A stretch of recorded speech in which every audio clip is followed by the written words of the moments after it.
अस्सलामुअलैकुम जी। तो dear students, कैसे हैं आप? ठीक हैं, मैं उम्मीद करता हूं आप खैरियत से होंगे।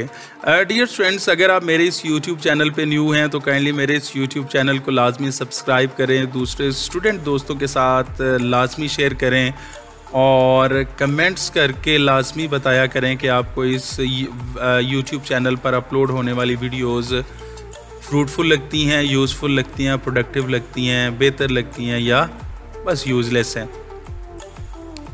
ये कमेंट करके आपने लाजमी बताना है। जी तो डियर स्टूडेंट्स, आज के इस वीडियो लेक्चर में हम इंग्लिश ग्रामर सीरीज़ में पढ़ेंगे इन्फिनेटिव।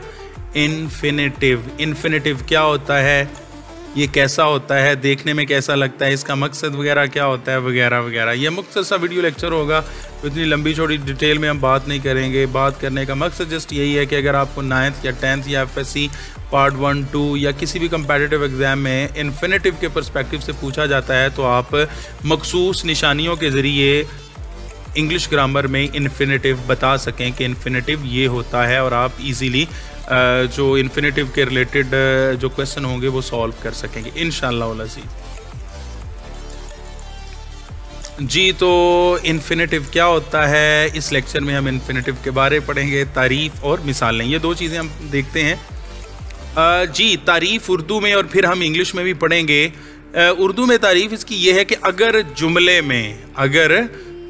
में दो फेल आ जाएं, दो फेल का मतलब क्या है, दो वर्ब आ जाएं, दो फेल आ जाएं, तो दूसरा फेल जो होगा, एक तो पहला फेल होगा वो मेन वर्ब होगा, और जो दूसरा फेल होगा दूसरा वो क्या होगा, वो इन्फिनेटिव होगा। ये बड़ी आसान तरीके से मैं आपको समझा रहा हूँ। अगर जुमले में दो फेल आ जाएं तो पहला नहीं, जो दूसरा फेल होगा उसे हम इन्फिनेटिव कहेंगे।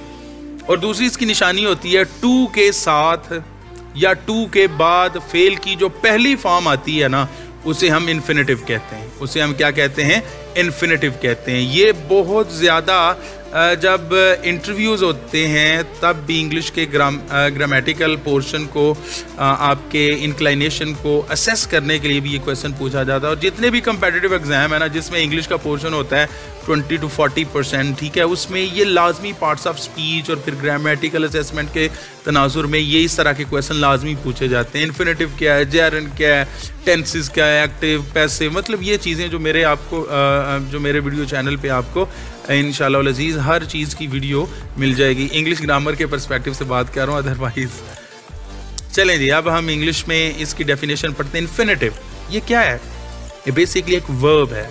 क्या है, वर्ब है, फेल है, without direct subject is called. अच्छा जी, ये सिंपल सी बात उन्होंने बता दी कि इन्फिनेटिव क्या है, वर्ब है without direct subject.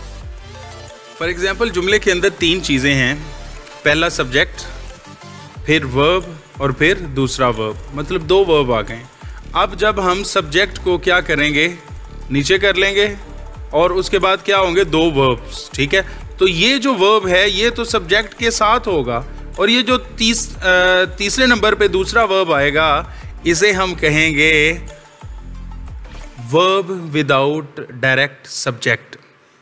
Verb without direct subject, तो ये जो होगा ये इन्फिनेटिव होगा। इसकी हम अच्छे तरीके से डिटेल में आगे एक्सप्लेनेशन पढ़ेंगे। इसकी डेफिनेशन को फर्दर पढ़ते हैं। If a sentence carries to verbs one after the other.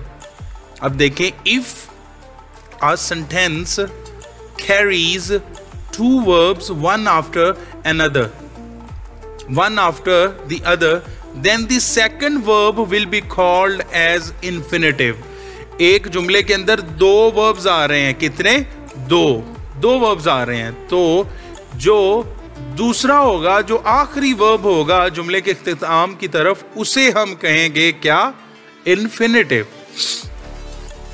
ये पहली निशानी है, और दूसरी निशानी है इन्फिनेटिव की, 2 plus first form of verb is also called infinitive। 2 के बाद फेल की जो पहली फॉर्म होती है उसे भी हम क्या कहते हैं, इन्फिनेटिव।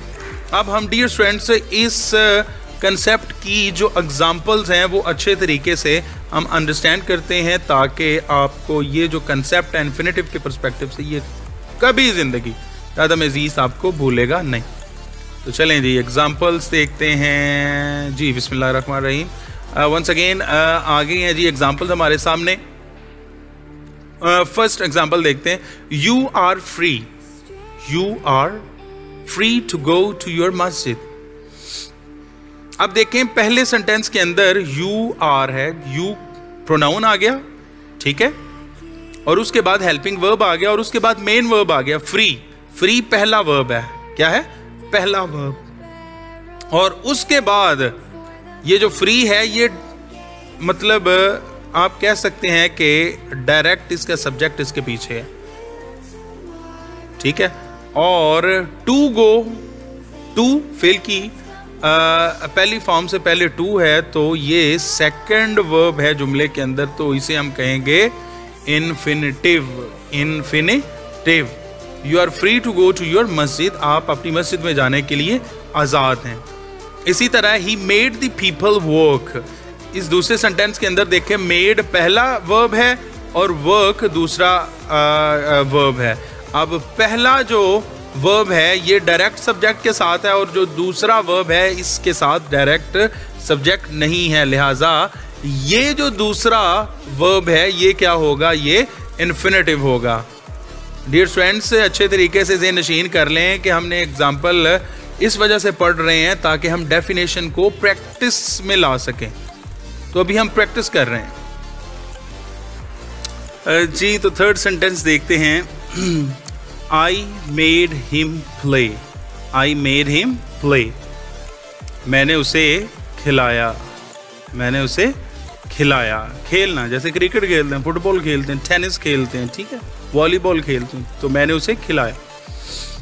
तो अब देखें आई सब्जेक्ट है, प्रोनाउन है, ठीक है, और दूसरे नंबर पे क्या है? वर्ब, ठीक है, फेल की सेकंड फॉर्म मेक, मेड, ठीक है।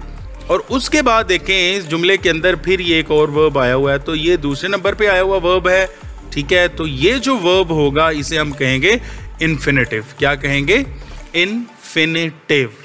इन्फिनिटिव। जुमले में दो वर्ब्स आ जाएं ये के बाद दीगरे, ठीक है। तो जो पहला होगा वो नहीं, जो दूसरा होगा उसे हम क्या कहेंगे? इन्फिनिटिव। दूसरा देखते हैं। I hope to learn grammar. अब देखें होप पहला वर्ब है और टू लर्न सेकंड वर्ब है, तो जो सेकंड वर्ब है वो टू के साथ ये होगा इन्फिनिटिव। नेक्स्ट भी ऐसे ही है। I expect to improve my English, ठीक है, एक्सपेक्ट पहला वर्ब है, to improve second, okay. Next देखें। Mahak is intending to go. Intending first verb और उसके बाद टू गो सेकंड वर्ब, ठीक है। टू गो क्या होगा? इन्फिनिटिव। या तो सेकंड वर्ब होगा या टू के बाद फेल की पहली फॉर्म होगी। ये आपने बस दो निशानियां याद रखनी हैं। इंशाअल्लाह अज़ीज़ आपका जो क्वेश्चन होगा वो गलत नहीं होगा, ठीक है जी। It began to rain heavily, he promise to help me, ठीक है। अब हर जगह आप देख रहे हैं दो वर्ब्स हैं और जो दूसरा है लेटर वन उसे हम क्या कहेंगे? Infinitive.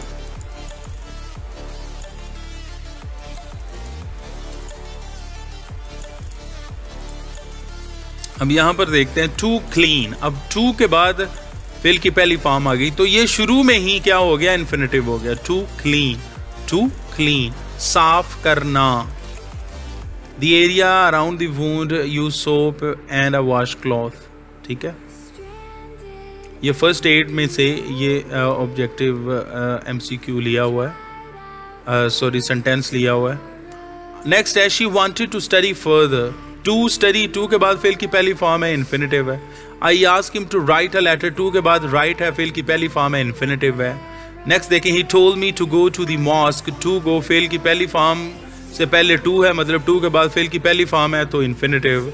He meant to say dear, not dear. He meant फेल, टू के बाद फेल की पहली फॉर्म है तो क्या है? इन्फिनिटिव जी। तो डियर स्टूडेंट्स, मैं उम्मीद करता हूं कि इन्फिनिटिव क्या है, ठीक है। अगर किसी क्वेश्चन के अंदर इन्फिनिटिव को सर्च आउट करना हो, फाइंड आउट करना हो या आइडेंटिफाई करना हो तो आप इस लेक्चर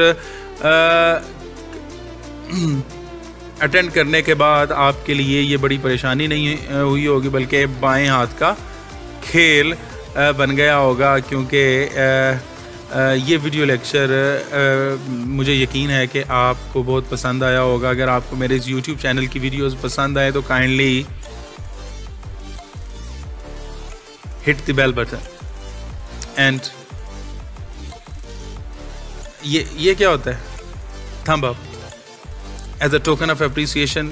कमेंट लाजमी किया करें कि आपको वीडियो कैसी लगी, आपको लेसन कैसा लगा, आपकी इम्प्रूवमेंट हो रही है कि नहीं हो रही।